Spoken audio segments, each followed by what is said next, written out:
Most people who are struggling financially are not struggling because they are lazy. They are not struggling because they do not care. They are not struggling because they made one big terrible decision that ruined everything.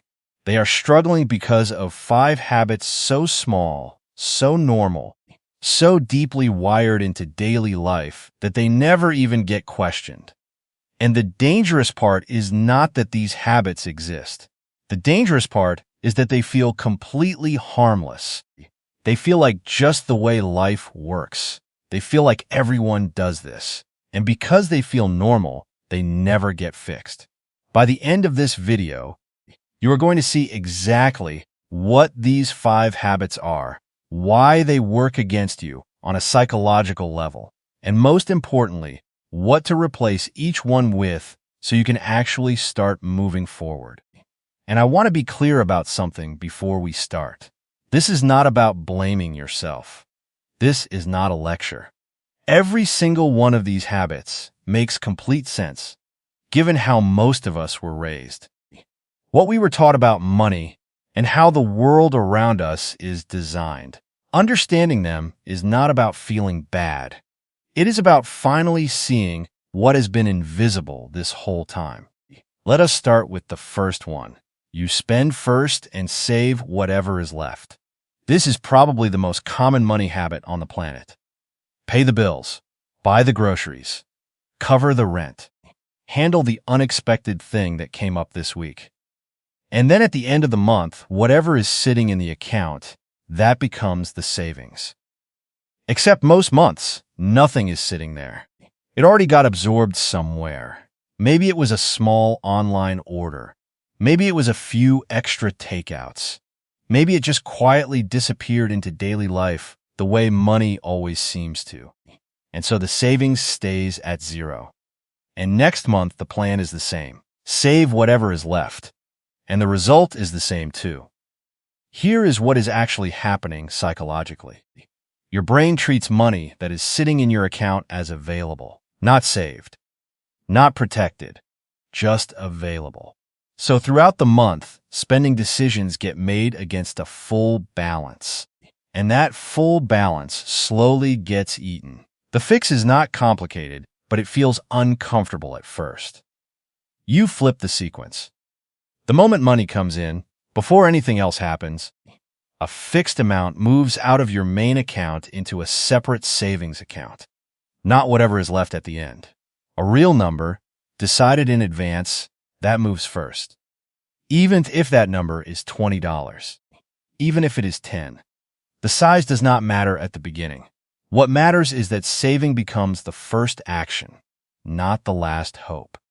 When saving happens first, your brain adjusts its spending to whatever is remaining. You naturally tighten without even thinking about it. The same psychology that was working against you starts working for you. The second habit is quieter, but just as damaging.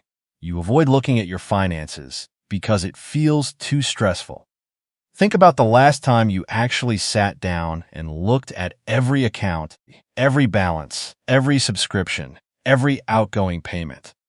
For a lot of people, that answer is a while ago, or maybe never in a real, deliberate way.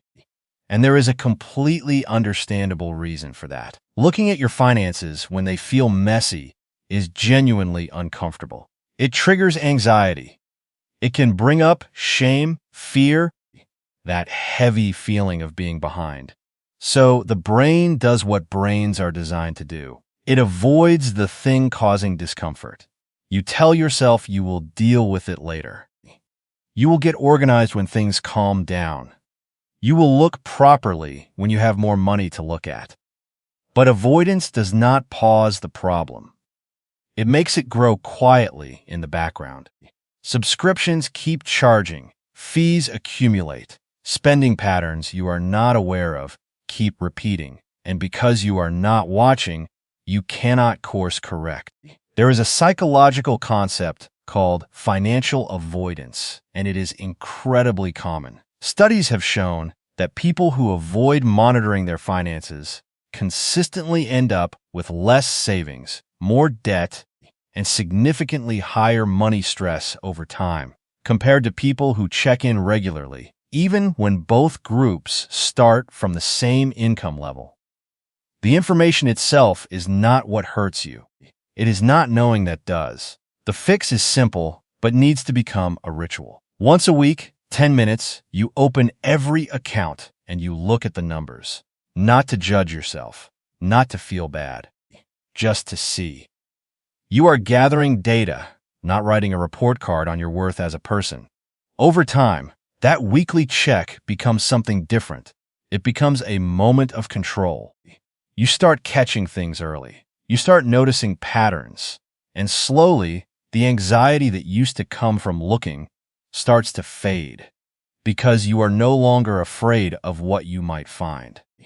The third habit is one almost nobody talks about. You make financial decisions based on your current emotion, not your actual situation. This one is everywhere. You had a rough week at work, so you treat yourself to something you did not plan for. You are feeling anxious about money, so you go shopping, because buying something new creates a brief moment of relief. You are bored and you open an app and something catches your eye, and 20 minutes later you bought it without really deciding to. Emotional spending is not a character flaw. It is your nervous system doing exactly what it was built to do. When you are stressed, your brain looks for relief. When you are anxious, it looks for control. Spending gives both. A purchase feels like a decision. It feels like agency.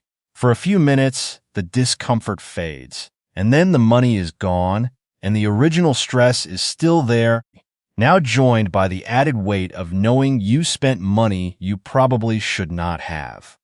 The research on this is striking.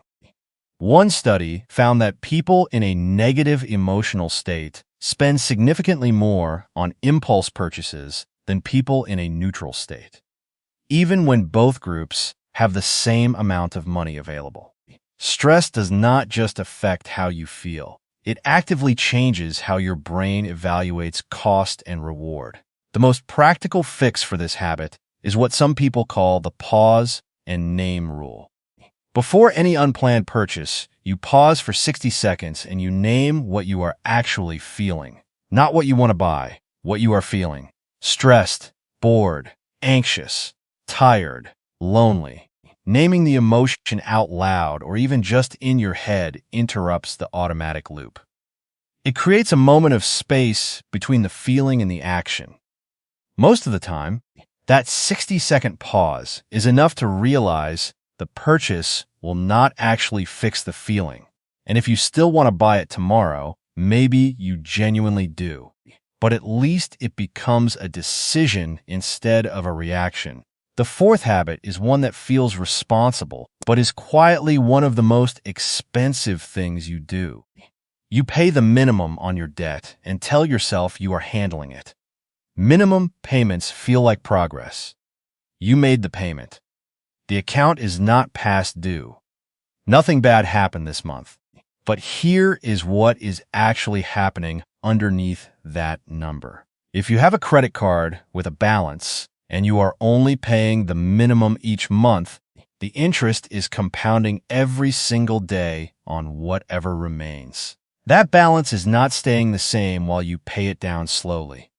It is actively growing, and the minimum payment is specifically calculated to keep you in debt for as long as possible while extracting the maximum amount of interest from you over time. This is not an accident. It is designed that way. The average person paying only minimums on a moderate credit card balance will end up paying back almost double the original amount before the card is cleared. And the entire time, that debt is sitting in the background, affecting every other financial decision. It affects your credit score, which affects your ability to rent, buy a car, or get a better rate on anything in the future. It affects your monthly cash flow, because that minimum payment is money that cannot go towards savings or anything else. And it affects your psychology in a way that is harder to measure but just as real. Carrying debt creates a persistent low-level stress that colors how you feel about money in general. The fix does not require a massive sudden payment. What works is the concept of paying just slightly more than the minimum consistently. Even adding $20 or $30 above the minimum each month accelerates the payoff dramatically and cuts the total interest significantly. And if you have multiple debts, there are two proven approaches. The avalanche method, where you attack the highest interest debt first, which saves the most money mathematically. And the snowball method, where you pay off the smallest balance first, regardless of interest rate, which creates psychological wins that build momentum. Either one works better than minimum payments alone.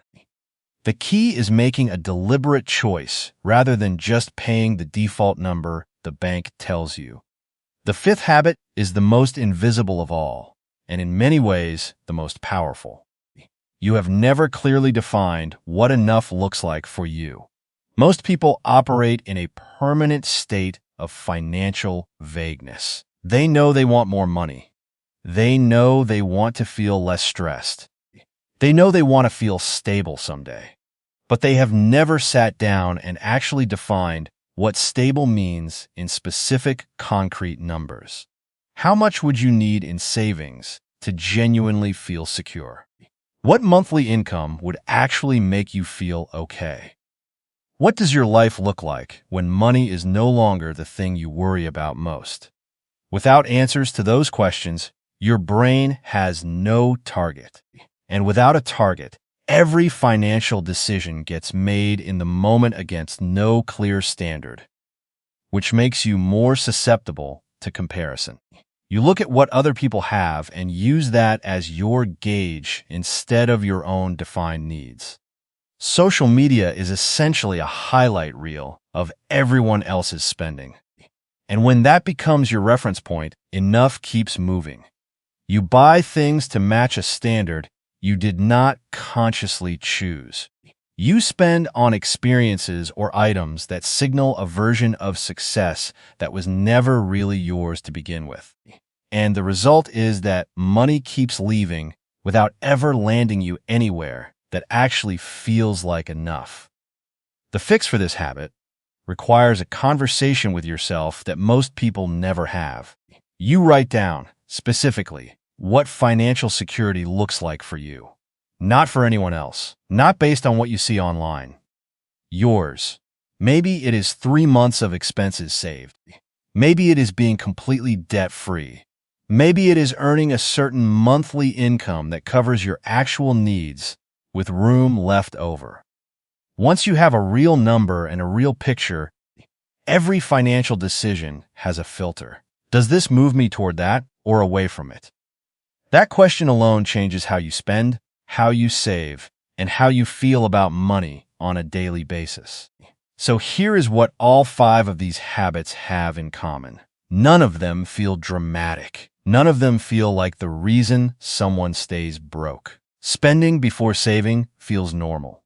Avoiding your finances feels like self-protection. Emotional spending feels like coping. Minimum payments feel like responsibility. And vague financial goals feel like just how most people live. But stacked together, across months and years, these 5 quiet habits create a financial life that never quite gets off the ground, no matter how hard you work or how much you earn.